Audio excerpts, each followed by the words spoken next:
Is this better? I could just shout. No.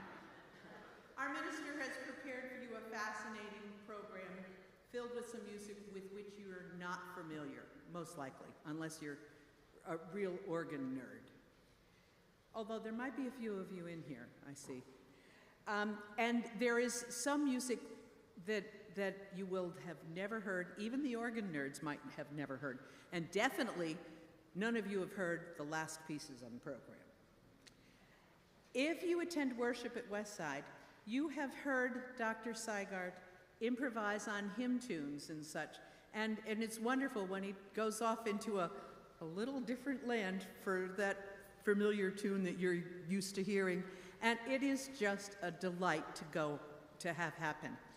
Today's improvisation is made up almost in the moment. Because, by the way, is there anyone here who did not receive a slip of white paper, blank white paper? Okay, if you didn't receive a slip of blank white paper, raise your hand and we'll have somebody get you some. Oh, there's one over here.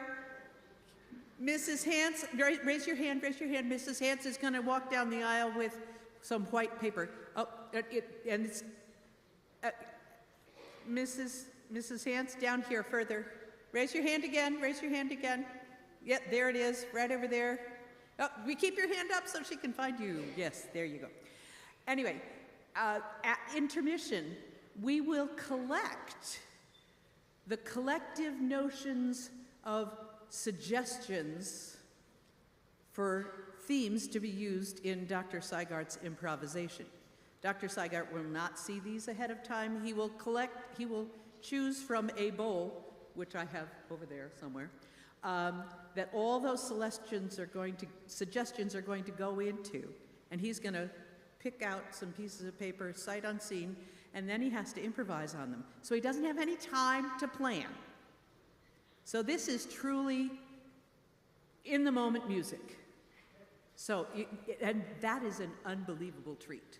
It's an unbelievable treat. So don't go home at intermission. Don't go home at intermission. Now, you all will be part of that creative process. Okay? Somehow the right tunes are going to come into his fingers, and there they go. Now, I do have to say, if he doesn't know the tune, if you chose some obscure folk song from Uzbekistan, he might not know it, although knowing him, he might.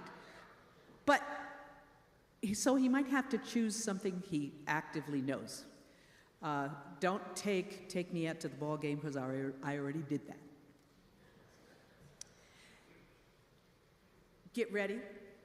I'll be back at intermission to guide you through our collecting of of our suggestions, as well as an offering to help support the concert series programming.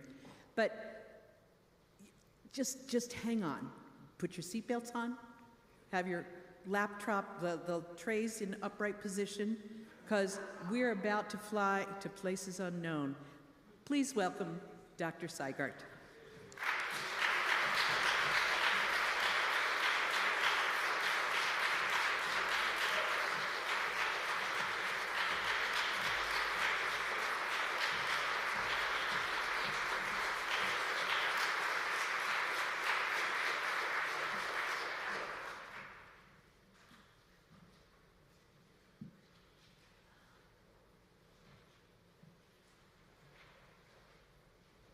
I have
Good afternoon. It's so great to see so many of you here. Thank you for being here. My name is Seigart, and I'm so thrilled to be presenting my first recital here, actually, at Westside. I started as Minister of Music in June 2024. Yeah.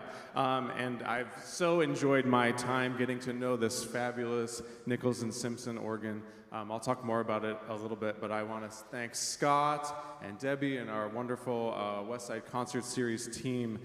They're listed in the bulletin for inviting me to offer this recital. Putting together an organ program is always such fun for me because I'm often putting together other types of program, big choral, orchestral things, and I rarely get a chance to do something like this. So it's a treat because I can just play whatever I want to play, which is great. So I want to talk for a second about the title, Improvisation and Imagination, or it could be Imagination and Improvisation.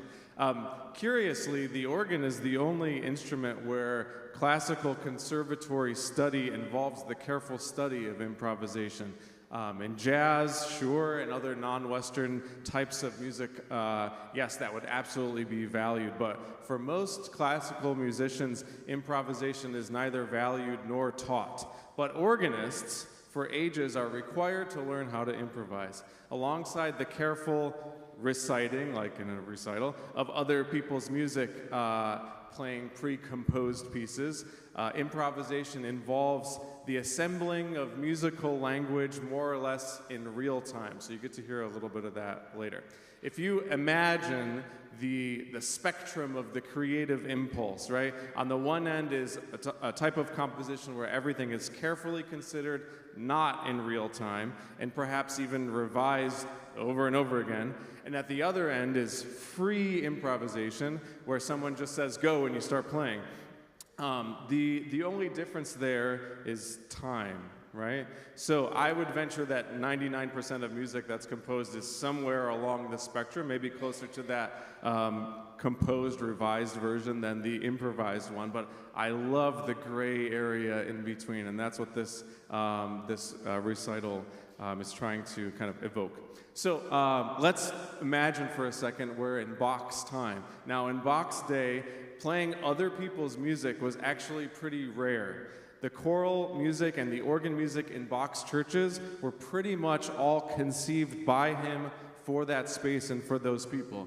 That's kind of hard to imagine today, right? Because we do all kinds of other people's music all the time, and sometimes Debbie or I will compose something, new for the service. But to have completely original music for the space and those people is such a crazy idea. And Bach was improvising constantly, right? The organ music that he wrote down, that he ended up writing down, that was passed down to us, was primarily for teaching his students and sometimes for refining what began as an improvisation. His son CPE recalled many Sundays where the elder Bach would be furiously writing down what he had just improvised and then working through it, right? And I like to imagine this piece is sometimes nicknamed the fiddle fugue because there was already a piece and a violin partita which used this fugue theme. I like to imagine him, pardon the pun, fiddling with the music, right, in worship, trying to figure out how might this piece work on the organ, what colors, what ideas can I use, and then weaving it into this grand improvisation, and then after worship, settling down to pen it out and figure out what a refined version of that could be. For Bach, he was a master improviser, but then again, that was expected at the time. The musicians he worked with were expected to be able to improvise within that style. I really love that fiddle fugue. It's just a really fun one to play. And the prelude that goes with it that you heard doesn't match it at all, right? It's in the same key, so we imagine that probably somebody else put those two pieces together later when they were compiling Bach's work. It's kind of this Italian or French style harpsichord style piece. Okay, moving on. I would like to talk about Florence Price for a second. If you haven't heard this piece of music, you're in for a treat. I'm going to play two movements from the Suite for Organ. If you don't know anything about Florence Price, she was the first African-American woman composer to earn national recognition. She was born in Little Rock, Arkansas, coincidentally where the firm of Nichols and Simpson is from. Price left Little Rock after graduating high school as valedictorian at the age of 14 to attend the New England Conservatory of Music in Boston. and she was urged to compose by the composer and conservatory director George Whitefield Chadwick. That may be a name you recognize. After graduating, Price returned to the South to teach at various colleges in Little Rock and Atlanta, ultimately returning to Little Rock to marry attorney Thomas Price. Despite her qualifications, Price was denied membership to the Arkansas State Music Teachers Association, so she established her own music studio and founded the Little Rock Club of Arkansas. The Little Rock Club of Musicians. But racial problems continued to escalate in Little Rock, and after a series of lynchings there, she fled to Chicago with her family for their safety. Price's husband had difficulty finding work in Chicago, and financial struggles and his domestic abuse led to their divorce in 1931. And so she became a single mother to her 2 daughters, and just to make ends meet, she harnessed all those years studying improvisation at New England Conservatory to play for silent films. That was what she did for a long time to make ends meet. And they allowed her to do that because they could hide her behind a screen. And she also wrote radio jingles at the time, but not with her name, with a pen name VJ. And all the while, Price continued to enter composing competitions with some success. Eventually, it came to the attention of one of her teachers, the composer and organist Leo Sowerby, if organist people know who Leo Sowerby is, who became one of her great champions. Her big break was in 1932. After winning the Wanamaker Music Competition Contest, she attracted the attention of Frederick Stock, who was then the music director of the Chicago Symphony. He conducted a performance of Florence Price's first symphony in 1933 at the Century of Progress exhibition, and Price became the first black woman in American history to have a symphonic work performed by a major American orchestra. The Chicago Daily News wrote of that piece, "It is a faultless work worthy of a place in the regular symphonic repertory." That didn't happen. It didn't catch on. Every publisher denied her, and even with her relative success, she struggled to keep a roof over her head and was saved from destitution at several points by friends. She suffered poor health for most of her life and was often in the hospital. In May of 1953, her work was just beginning to gain momentum. She was invited to fly to Europe for a tour conducting her own music, and she suffered a heart attack on the journey and died on June 3rd, 1953. Only in recent years has a great rediscovery of Florence Price's works taken place, her great symphonies, choral anthems, chamber music, and even her organ music. For someone who spent much of her life in a dark movie theater on a Wurlitzer, her organ music is incredibly serious and disciplined, though not without those twinges that make her music unique, the use of African-American modal idioms from spirituals, ragtime, and jazz. You'll hear that in the 2 selections from her suite today. First, an air that seems to combine the American spiritual with Stephen Foster ballads and even some of the forward-thinking tonal language of Louis Vierne. Then a movement that she calls a toccato, ends with an O at the end. Perhaps this is her own rendition of the French perpetual motion toccata as made famous by Widor. Essentially, it's in rondo form. The opening theme returns periodically between increasingly contrasting interludes. The use of the ragtime bass, jazz harmonies, and syncopations are pervasive. It's an American spin on the centuries-old virtuosic form of the toccata. So here's the air and toccato from Florence Price's Suite No. 1 for organ.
Thank you. What great music, right? To close this first half, I'm going to play 4 spirituals by Calvin Taylor.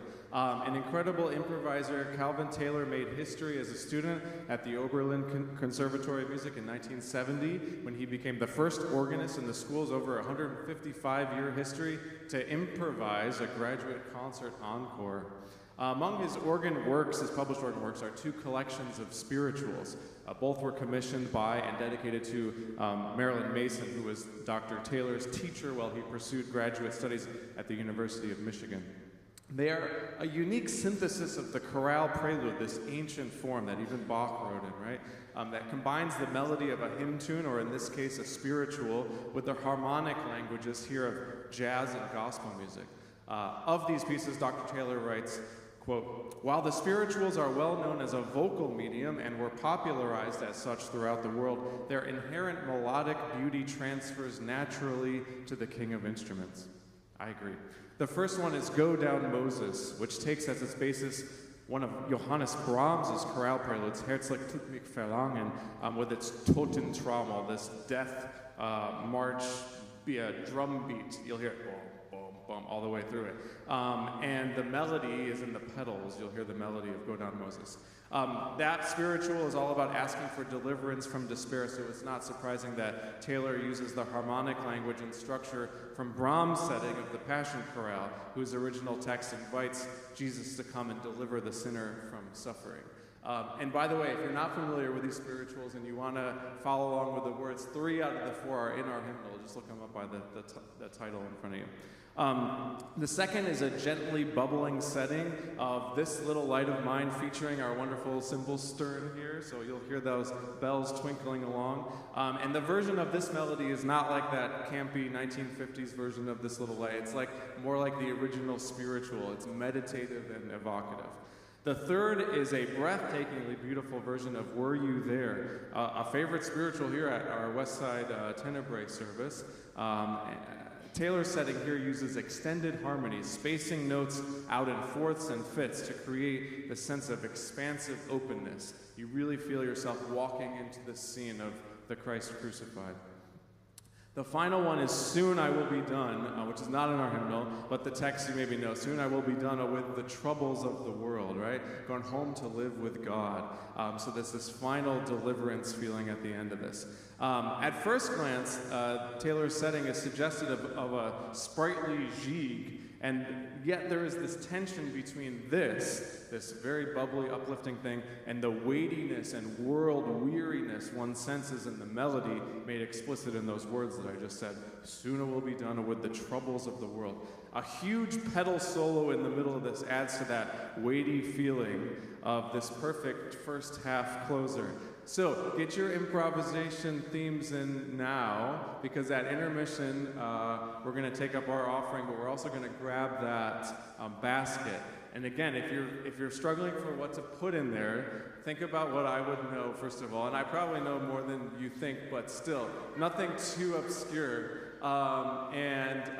You can write down just the name of the tune, if you know the name of the tune, or the text. I'll try to figure it out if I pick it out of the hat. So it should be a fun thing at the end of the program. But get your suggestions in now, and we'll collect those. So here we go. 4 Spirituals by Calvin Taylor.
All right.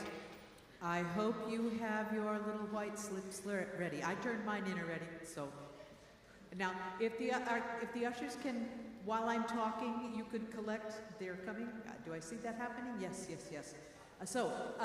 And this is for your little white slip, yes? Okay, we're going to start. The first one you get is the little white slip one.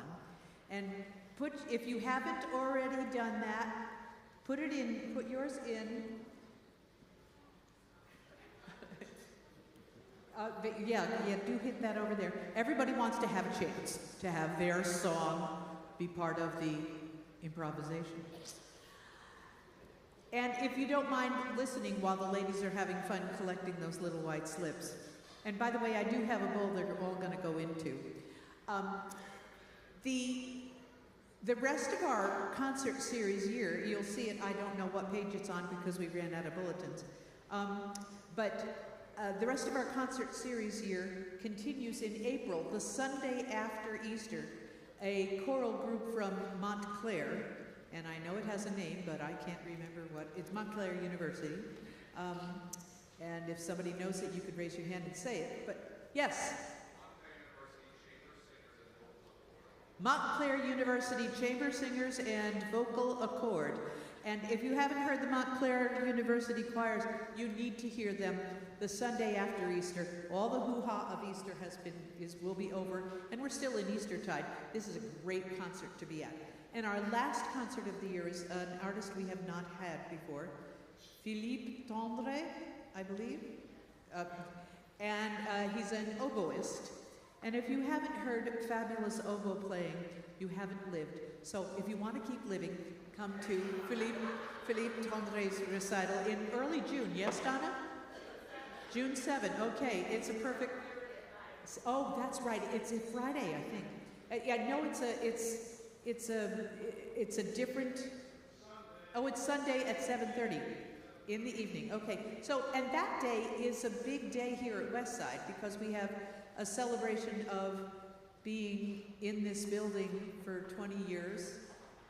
20 years ago in 2006, we opened officially the building on June 4th. So there's a lot of stuff. Then after the big doings and the big lunch, come back at 7:30 in the evening and complete your day with a perfect West Side combo.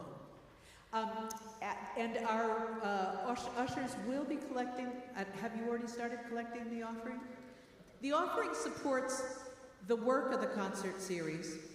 We endeavor to make this so that anyone can come. There is no ticket. You don't need a ticket to come to West Side. You just come. But if you really love to have good music and well done, and haven't we been enjoying that today, this is a really important thing to support. Our concert series has 2 more concerts in this, and you can still be part of the supporter of this year. But we'll be working on next year's rota of concerts, and we're excited to have your continued support. Oh, is this all of them? Oh, Kathy has another half. Okay, I'll get that from her in a bit. So you have a few minutes, just a few minutes, because we have very exciting things coming up, including some wonderful, wonderful music besides. And that's all leading up to the fabulous improvisation. I'll see you in a few minutes.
And we're going to fly a little higher this time, so be ready.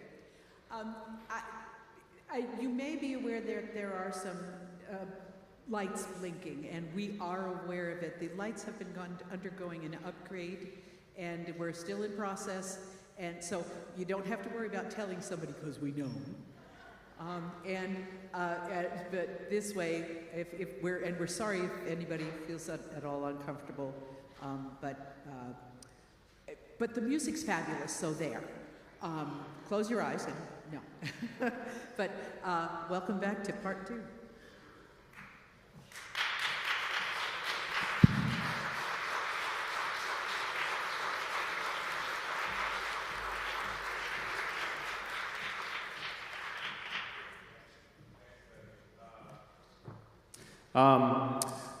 The second half is going to start with a bunch of pieces by Camille Saint-Saëns. He was a gifted concert pianist and an organist, and from his youth through his early adulthood served several churches, including at La Madeleine from 1858 to 1877. And he never really left the organ behind, as is evident by his famous organ symphony, right, that features the mighty king of instruments. And his writing always kind of suggests an organ quality, that very disciplined kind of church music sound to it, especially the great symphonic viol organs that he was used to playing. The first piece, I'm going to do a 3-piece set, even though they don't all really go together. The first one is an actual organ piece, one of very few actual organ pieces that Saint-Saëns wrote for the organ. It's the final prelude from his 3 preludes and fugues, Opus 99. He evidently loved these pieces because whenever he was asked to play, he would always play them. This is from Opus 99. Always, of course, among improvisations. He was a gifted improviser like all the rest of the composers on this program. And he's dedicated this last set to Gigoux, so if you're an organ person, you know who that is. It's a brilliant toccata, and it sets the scene for, well, the silliness to come afterwards. So I've chosen 2 movements from Carnival of the Animals to play. These are transcriptions for the organ. And the 2 that I picked, I think, fit well on the Nichols and Simpson instrument. First is the Heavy Elephant with its original double bass solo and piano accompaniment. It's so well suited for the pedals of the organ. And then, of course, you're going to recognize the very lyrical swan movement, which shows off some of the gentle string and flute stops of this instrument. So 3 pieces, I'll play them without a big break by Saint-Saëns.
I always joke with the handbell choir here that there's only two responses after a piece of music. One is either the crowd goes wild or the other is, aw.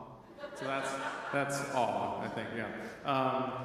I wasn't going to talk about this, but I remember when I first started playing on symphonic instruments. I grew up in Syracuse, New York, and there's a lot of fantastic organs around there and around in upstate New York. And a lot of these wonderful American symphonic organs that are so suited to playing transcriptions for the organ. And for a while, before recorded music was, was available everywhere, it was not uncommon to get a preview of the opera that came to town by hearing it as an organ transcription. We know this because around the time that Wagner was becoming very popular, all these organ transcriptions of his work started popping up all over the place, and they were being played in churches to advertise the coming attractions. Just as, Mozart's Day would take some of the themes and the string quartet would go out on the street and play them and say, come to the symphony. So there's a very special place in my heart for organ transcriptions, and I think it's a way that we can hear orchestral music in a different way and access it in a more, friendly space, I might say. Hearing it in a church is always a lot of fun, and this instrument does it so well, I think. So I'm going to play now, before we get to the improv part, a transcription of the final two movements from the Firebird Suite by Igor Stravinsky, and you might recognize them right away. I remember when I first bought the Firebird score and being just fascinated that you could fit so many notes on one page of music, because it's a really wonderfully dense score at times, and then has these moments of lyrical sparseness that are just so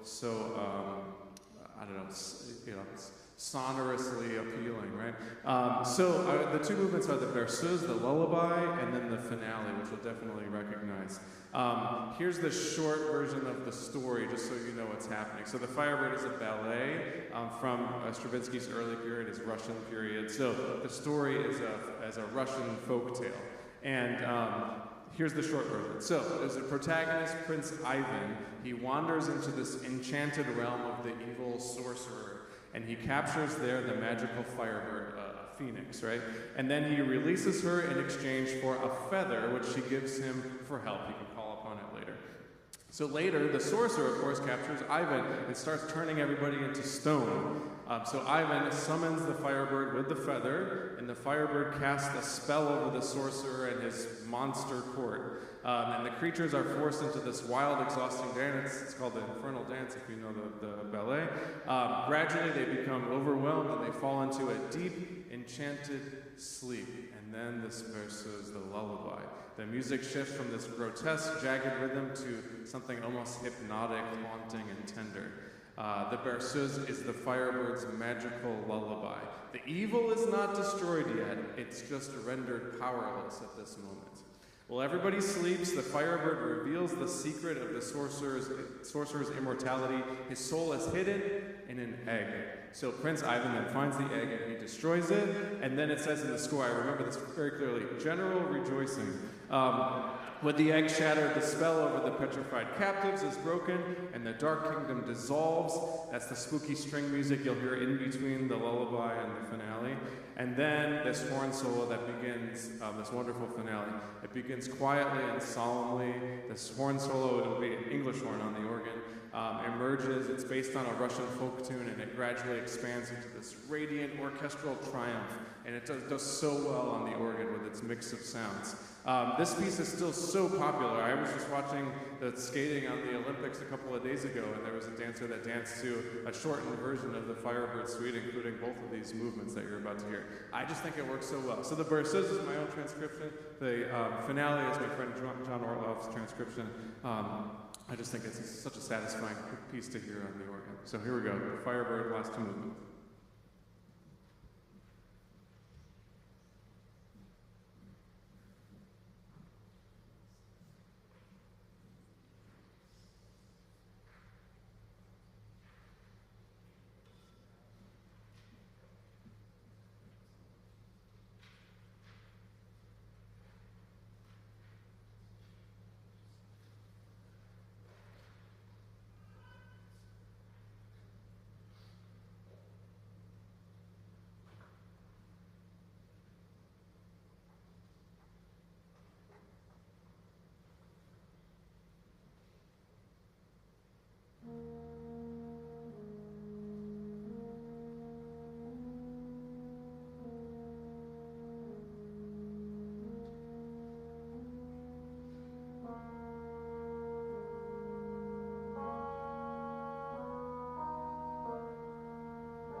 Okay.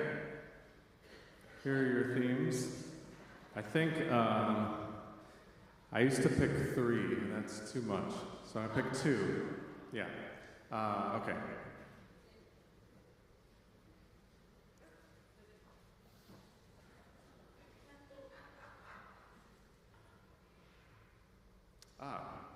Okay.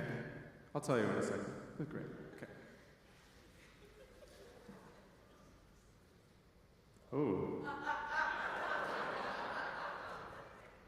This got the whole sheet music on it. Okay. All right, I'll play the 2 themes for you, and then give me a few seconds, and then we'll figure out how we're going to put it together. So the first one I picked out is Somewhere Over the Rainbow. That's a great theme. And the other one is the main theme from The Legend of Zelda. I'm glad whoever wrote it out, because I sort of know it. Okay, great. I'll play the 2 themes, and then... And if your theme did not get chosen, I'm very sorry, but it's all in there.